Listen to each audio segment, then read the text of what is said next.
Cela paraît évident de profiter de l'été indien américain pour faire sécher son linge dehors. C'est gratuit et ça sent bon. Eh bien, sachez que ceux qui le font sont des clandestins, des hors-la-loi et qu'il vaut mieux être protégé de la vue des voisins pour éviter les brimades et les amendes. Car c'est un peu partout interdit en Amérique pour des raisons esthétiques et tant pis pour les économies d'énergie.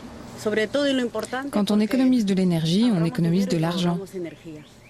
Les économies, on n'en parle pas, mais le côté puritain de la chose, ça compte quand même. Le linge dehors, ça fait pauvre, c'est pourquoi les associations de propriétaires l'interdisent pour ne pas voir le prix des maisons s'effondrer. Ça ne plaît pas du tout aux gens de regarder par leurs fenêtres. On a souvent des vis-à-vis ici et de voir les culottes du voisin flotter dans le vent alors qu'on préférait quand même voir les papillons et les oiseaux. L'Amérique a, juste après la Seconde Guerre mondiale, changé le monde avec ces machines qui libèrent la femme. On ne veut pas revenir sur le progrès, mais avoir le choix. Les sèche-linges, ça consomme près de la moitié de la production nucléaire américaine. Pour certains politiques, c'est beaucoup trop. Il faut donner le choix de pouvoir étendre son linge dehors.